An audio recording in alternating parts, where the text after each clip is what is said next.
Good morning, good afternoon, good evening, wherever you are. Welcome to another edition of Insights. I'm really excited about this one. First, it's the first one I'm doing, not from a studio and not from Manhattan, from East Hampton. And I can't think of a better location to do this interview with Christopher Coy. He wrote a great book called Big Game Hunting. And what's really interesting about the book, and listen, there's reason why there's no cover on the book. I literally was reading the book for a second time this weekend on the beach, and it was a little windy, and the cover blew away, which I'm embarrassed to say, but the book didn't. It is incredible. And it was really ironic for me reading the book because it's all about networking and meeting famous people, business executives, world leaders, and I'm sitting there on the beaches of East Hampton where whoever knew, next to me, around me are a lot of the big game hunters that he talks about in the book. Let me welcome Christopher to the show. Chris, how are you today? I'm doing well, Ben. Thanks so much for this opportunity to share some tips on how we can make this world a better place. I love it. I mean, listen, your book actually resonated with me for a couple of things. One thing that I loved in the book, in the beginning of the book, you talk about how you really started becoming a big game hunter. And it was, you wanted recommendations and you sent lots of letters. I can't tell the story, but how did you start in this whole process of figuring out how to meet people that could help you in your career, in your life, in business, or even in school? Yeah, so as you know, Ben, as a fellow New Yorker, there's a reason why people say when you have made it in New York, you can make it anywhere. And there's not truth to that, because if you live in a city like New York City, the biggest and best city in the U.S. and arguably the world, I'm being biased, but when I'm 7 years old and it's snowing, and what compels me to get my friend Jocko, my best friend at the time, we put on our overcoats, our gloves, and our shovel, we start knocking on doors when it's really cold, but it's snowing, so therefore our neighbors don't want to walk outside, so therefore a 7-year-old kid and a 5-year-old kid with their shovels in hand, and we knock on the door and say, hey, do you want us to shovel the snow from your porch? And they say, yes. And so when I'm making $100 as a 7-year-old, I'm like, whoa. So the entrepreneur dream was started very early because my mother was a former school teacher, my father was a former case manager, so we didn't have any access, no connections, no money, but the seed was planted that entrepreneurship was the way to move forward for more opportunities, for more giving, and for more choices in life. And then the pivot point was when my uncle hired me at his insurance company in Manhattan, Lower East Side. He was an immigrant from Hong Kong, and he created his own insurance company and hired me at age 12. And when I saw him as an entrepreneur, my first mentor of that sort, I didn't even know what a mentor was. I didn't know what an entrepreneur was, but I saw him working with his clients. I saw him working with these very successful business owners, and that was when the networking seed was planted. And the massive shift was when I started working at American Express on Wall Street, and I was literally building out global sales decks for our biggest clients like IBM, Pfizer, Microsoft, and seeing that once you get to a certain level on Wall Street at American Express, you start seeing why people are successful. If you and I are best friends with Ken Chanel, who's the incoming CEO at the time, well, what opportunities do we have? Or if your neighbor in East Hampton is Alec Baldwin, what opportunities do you have in the business world of entertainment? So when I started realizing and connecting the dots where your success really is based on your network, and everyone knows that it's cliche, but they always say, well, you're the 5 people that you surround yourself with. Well, who are those 5 people? How do you find them? How do you connect? How do you work with them? How do you engage? So it's great to say, oh, yeah, your network is your net worth, but how do you actually do that? And big gamer is just the term I created where it's the most influential people in the world, like the billionaires, multimillionaires, celebrities, and CEOs of Fortune 500 companies, because everyone might want to network well, but most people don't know how to do it at that scale. No, they don't. I think in general, people don't know how to network at all, right? It's interesting. For our organization, I did a talk once on making yourself an opinion leader. And for me, it was trying to tell people, like, do things you're uncomfortable with. Create a podcast, right? Just do it. Doesn't matter if you have one listener, it's the power of one. Or if you create a podcast, then aren't you considered part of the media? So you can use it to get into an event. And you need to go to networking events and not just collect business cards, but create relationships. And people aren't good at doing that. I agree with you, Ben. Again, what you just said is the core reason why they don't, meaning they don't have courage. They don't have courage to walk up to Elon Musk or Richard Branson or Bill Clinton. They don't have courage to go on a podcast. They don't have courage to do things. But in life, you will have to get through your fears, because ultimately your dreams are behind those doors of fears. And with what you're saying, whether you're building a company or meeting someone that's successful, what I find, unfortunately, is that they place the value on themselves, and they don't understand that. I don't care who you are, Ben, or Elon Musk, or people always ask me, how do you approach someone like that? What value do you bring? And I always say, look, you first have to accept, as I said in my book, Ben, you have to accept that we as human beings all have the same human value. And that's really important, because a lot of people, they doubt themselves and they think they don't have value. And I'm like, no, we all have the same human value, but there are very clear levels of networking. There are very clear levels of socioeconomic background. There are very clear levels of education. And when people don't confuse their value as a human being or the value of the external things, then they already start walking toward the truth of life, which is, I value myself because my mother and father raised me right. I don't question my value for Elon Musk, anyone I meet, because I know my value myself. And then if you want to meet someone like Elon or someone that's successful, then it's about, how can I serve this person? How can I give to this person? How can I build a longer-term relationship? And don't be a groupie. I love how you put it, because I think a lot of it goes in the beginning is just people's confidence or fear of rejection.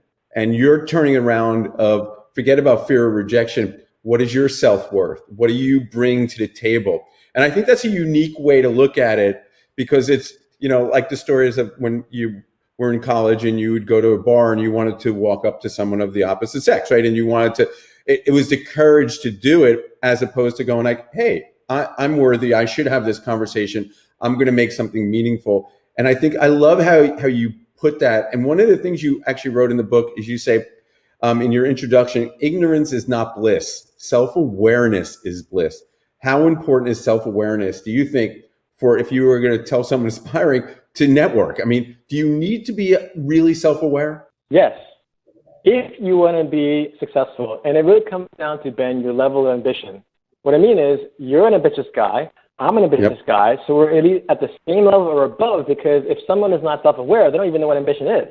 And again, there are levels. When I'm coming back from Davos in January, where I bump into Tim Cook, the CEO of Apple, I'm talking to Ray Dalio, the biggest hedge fund guy in the world, there's a different level, right? They don't know who I am, and I'm fine with that, but I still want to learn from them. But what I'm saying is, unfortunately, people don't really accept that you have to be aware of what you want and what you can give. That's the most basic thing. So with networking, especially at this level, you have to be super clear, because 99% of people, there's actually 4 levels of networking, Ben.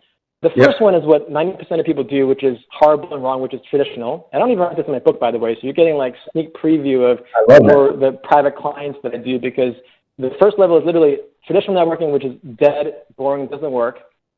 The second level is science-based networking. There's a guy named Ron Burt. He literally studied networking science, and he found that your network is the number one best predictor, and it came down to 2 things. You have either a closed network or an open network. If you and I were buddies growing up in Woodside, Queens, and all we know is you and I at the Catholic school, and we don't know anyone beyond our 3 friends, then that's a closed network. But as soon as we start branching out, where you're in the East Hamptons, I'm in Beverly Hills, I'm in Zurich, I'm in South Africa, then that's called an open network, and the people that have open networks are more successful, and this is based on science. So that's the second level. The third level is, okay, now that you know you have to broaden your networks in an open network with different genders, different races, different socioeconomic backgrounds, then it's about, okay, the big gamers. How do you reach them? How do you meet them? How do you find these events? And the last tier is what I call next level networking, Ben, which is as a speaker.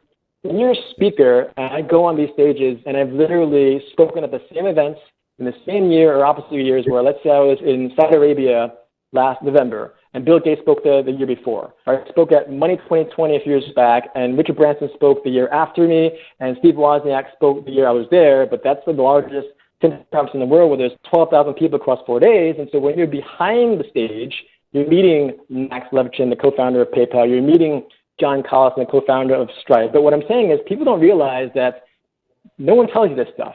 No one tells you about these 4 levels. Like, one thing when you were talking about showing up at events, and a lot of people's excuse is, I can't afford to, right? And you go, well, you could volunteer, you can, there's different ways. But one of my favorite ones that you put is, if you know an event's happening, you go to the lobby. You still dress as if you're going to the event, and you have that random encounter. And that's all you need, right? Is that opportunity to have a meaningful conversation. They have no idea you're not really at the event. You have no, I think you need confidence, but you need to have a vision and a mission of what you're going to accomplish. But I love how you look at it. Every negative I can give you why it won't work for me, you're giving me 3 reasons why, or something to try. Yeah, because Ben, at the end of the day, if you want conventional results, then go to a conventional path. I'll go to college and get a degree. Maybe I'll get into a good school. And then when I graduate, maybe I'll try to get into an iBank. Maybe I'll try to be an entrepreneur. But to make sure your listeners get what I'm talking about, if let's say I want to go into your world, digital media, I would literally just stalk you on all the platforms, see which conference you go to, look at where the conference person is, find out where the hotel is on the website, and then go there. And it literally, it seems simple. I still do this, and I've gotten clients. And what's funny, Ben, is that the lobby hugging concept, which you literally go to a lobby of a conference, and the conference, when they're there at a hotel, they show the agenda, but you have to go to the more 4- or 5-star hotels. What's funny, Ben, is lobby hugging actually is the highest level of networking there is, because you're literally like a Navy SEAL where you dive in there and you know no one, but as long as you have a story. And what's funny is I have a friend who's an FBI agent, former FBI agent for 20 years. He went undercover for 2 years, and he said, Chris, you'd be a great undercover agent because you know how to build rapport, and that's what they do. You go undercover, you build rapport, you have to have a backstory to know why you're there, but really, the lobby hugging concept, there's no excuses. So, Christopher, I don't live in Beverly Hills, I don't have a business. It doesn't matter. Whatever 4- or 5-star hotel you are close to, there's no excuses. That's why, unfortunately, people go back to the confidence in themselves and self-worth.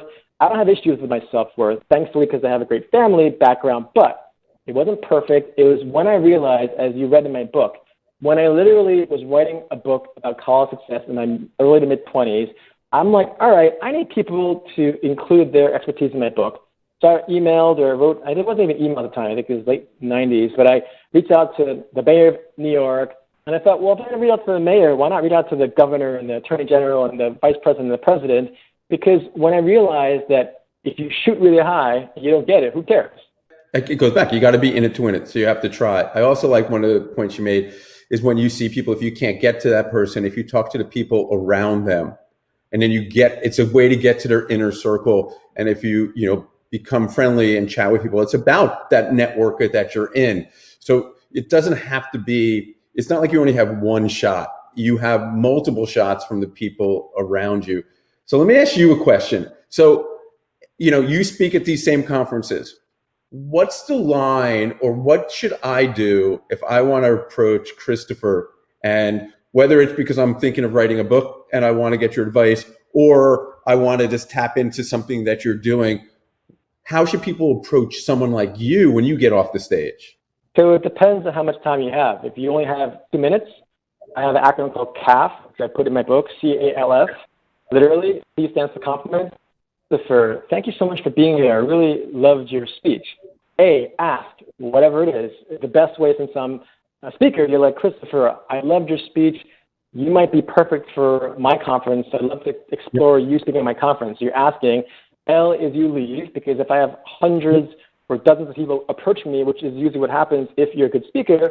And then lastly, you follow up. What do you think the biggest mistake some people make when they're, networking? It goes back to what you said, self-awareness, but it really is that phrase, Ben, I'm really good at working in the room. Working in the room is a complete waste of time if you're in the wrong room. And I have to stress that. You have to do research. And the crazy thing is, Ben, I have a lot of real estate clients and a lot of wealth manager clients, and sometimes they don't realize that they literally post the percentage of executives that are on their website, because for the sponsors that want to seek sponsors, they'll say, if you want to be a sponsor for an event, we have 82% who are senior executives. So it doesn't take too long to look at the website, which I do as a speaker, by the way. If I know that Richard Branson's speaking there, then that's a high-level conference, because either someone knows Richard Branson or they have 6 figures to hire him. So I already know I'm in the right room. And so the biggest mistake I see is they don't do research. They go to free events, convenient events, things that fit their schedule. But I always test people, Ben. Like, let's say I met you literally this Saturday, and I was going to go to this Hollywood Hills party. And I always say, because I don't know who you are, but it's all about giving. And this happened, by the way, when I did meet Elon Musk. At 11 o'clock at night, I texted one of my buddies. Didn't know him very well. I'm like, yo, if you want to come meet Elon Musk, come now. And he came, and he met Elon Musk as he's coming down. But beyond the whole meeting Elon Musk, he got in the right room. It is really fascinating. And it goes back to like, seize the opportunity. Like your friend wants to have an opportunity to meet someone. Might not be another chance. And it's not just in big game hunting and networking. It's in business. You have an opportunity to meet a client that could end up being one of your biggest clients, but it didn't fit into your calendar for some reason. That makes no sense. You have to seize the opportunity because you don't know when the next one's going to come. And one of the things in your book that really kind of resonated with me was the 2+2 weekly goal of relationship building. Can you explain what that is and how does it actually work for you?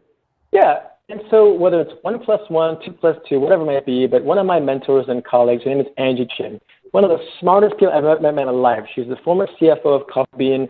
For those of you in California know that Coffee Bean is a competitor of Starbucks. But my point is she's super smart. She's a CFO, understands finance, and she pretty much said that's her strategy. She always meets two people that she doesn't know. They're new. So she meets two new friends that always have novelty in life, and that's been studied by science. If you want to be a high performer, you have to constantly learn.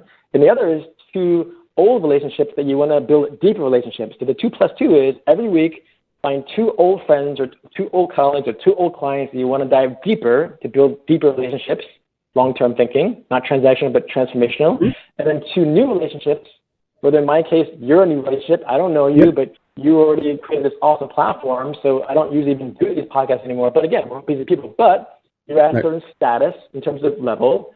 You seem like a cool guy. I looked at your various videos. So you seem very genuine. And it might be an opportunity for growth for both of us, right? And you asked me and offered me. I said, cool. So the 2+2, simply speaking, is you find two new friends a week to develop new relationships or new clients, new prospects, and two old friends. And if you want to just start simple, just do one new friend, one old friend. And if it is a business, and it's not stopping, by the way, even COVID. No one's stopping you from LinkedIn or Facebook or TikTok. It doesn't matter. I agree 100% with that. I mean, listen, there's no magic wand. You got to put in the work. Relationships take time and effort, and you just brought up what was going to lead me to my next question is like, what's advice for networking in COVID? And you know what? I always tell people, COVID, non-COVID, send me a genuine LinkedIn message, right? That it isn't a, hey, oh, wow, I find your profile really interesting. Then there's ... Hey, are you interested in databases? No. That's not engaging me. Tell me you're looking for something in a career. Flatter me a little bit, but be meaningful. Don't just be a salesman, you know? Yeah. Here's a great thing. What people don't realize is we're human beings, Ben. If you're doing a podcast, clearly you're doing it for a reason, whether it's you find it interesting, whether you want to build your brand, whether you want to connect with people like yourself, but you are front-facing, which means you have a level of I desire to be in the front of people, which means you want people to see you, which means if I say, hey, Ben, I really admired and really learned so much about the interview with you on that day with this person, and this is the one specific thing I learned, which pretty much I'm saying I'm complimenting you, but I'm being very specific so you know I'm not full of, what I'm full of. And so you're like, wow, this guy is really specific, so I'm confident. Going back to who doesn't want a genuine compliment? Because like you said, in the COVID world, I can't tell you how many people, Ben, first of all, they don't have a picture on their profile, so immediately my team deletes them. And most people at business, they don't even look at their own stuff. And then beyond that, they have this rambling message after you accept them, or they don't have a personal invite. And in personal invite, I would literally say, Ben, saw your interview with Christopher Kai, phenomenal advice on networking. Would you want to be on my podcast or can you interview my boss, who's a senior executive who makes $100 million a year? I agree. So let me ask you a question. Nothing to do with this. Do you like presenting virtually at all? Or do you, how much do you miss the human interaction? And what's the second, since you can't do that right now, what's the next best thing for you? Really, it's like someone stuck a dagger in 4 very close to my heart. Right. Because really what connects us all is connection. And mind you, this is 20 years into my journey, and January, February, I was traveling 40,000 miles in Davos and Switzerland and Saudi Arabia and Dubai and London and Australia. So I'm at my peak. But I also know I have these online programs where my giving now is I turn back on this podcast called the Gifters Podcast, where I said to myself, how can I be most purposeful in giving that's efficient with my time? And so I created this podcast where we share stories. I have both a 10-minute version, which is free, and then if other people that want a longer form, then I charge for that. But what I do now is just really continue to give, share stories, and learn. And ultimately, I still do virtual gigs, but I have an entire, hundreds of clients online that I'm teaching them how to build rapport, teaching them how to network, teaching them how to brand themselves. So for me, it really comes down to, though I can't be on the stage yet, I can be on the virtual stage. Christopher, that is like the perfect way to end this. I just have one question for you that I ask almost everyone. What's your favorite word? Love. Oh, man, there's no better way to end. Listen, this was a lot of fun. It was a pleasure meeting you. I feel like I made a new friend. Can't wait to continue this. Thank you. Most importantly, stay safe and have a great rest of your day, sir.